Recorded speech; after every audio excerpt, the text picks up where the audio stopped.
नमस्कार मित्रांनो, आज MPSC आयोगाचं 6 ऑक्टोबरला एक्झाम संदर्भात एक नोटिफिकेशन आलेलं आहे. आपली जी एक्झाम होणार होती 9 नोव्हेंबर रोजी संयुक्त गट ब पूर्व परीक्षेची, त्या जागी काही कारणास्तव पूर परिस्थितीमुळे काय झालं की महाराष्ट्र नागरी सेवा राजपत्रित संयुक्त पूर्व परीक्षा ती 9 नोव्हेंबर 2025ला घेण्यात आली. ही परीक्षा त्या तारखेला घेतल्यानंतर आपली ग्रुप बीची एक्झाम पुढे गेली. मग एक्झॅक्टली माहिती नव्हतं आपल्याला की कधीपर्यंत गेले, पुढं काय झालं, अभ्यासाचं नियोजन कसं करायला पाहिजे. ह्या सगळ्या गोष्टीसाठी खूप विद्यार्थ्यांनी वेगवेगळ्या ऑर्गनायझेशननी आयोगाला मेल केलेले. त्यानंतर आयोगानं महाराष्ट्र गट ब राजपत्रित सेवा संयुक्त पूर्व परीक्षा आपली 2025ची 21 डिसेंबर रोजी घेण्याचं नियोजन केलेलं आहे. त्यासोबतच गट क पूर्व परीक्षेची पण तारीख आपल्याला त्यांनी दिलेली आहे. ती कधी आहे 4 जानेवारी 2026ला. तशीच त्याची पण ॲड आलेली आहे. आपण त्याच्या ॲड संदर्भात पण आपण डिटेलमध्ये एक व्हिडिओ बनवणार आहे.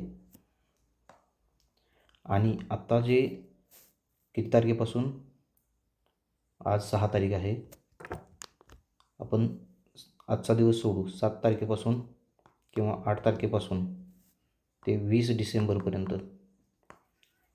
ह्या टाईम ड्युरेशनवरती एक स्टडी प्लॅन बनवू. आत्तापर्यंत तुम्ही सगळ्यांनी स्टडी केलेलाच आहे, पण जरी तुमचा स्टडी काय पाठीमागं राहिला असेल तरी पण आपण असा एक प्लॅन बनवूयात. ऑलमोस्ट 70 ते 75 दिवसांचा प्लॅन होईल हा. ह्या प्लॅनमध्ये तुमची 100% निघेलच अशा स्वरूपाचं आपण प्लॅनिंग करूयात. आणि ते उद्या तुम्हाला व्हिडिओ टाकून देतो मी.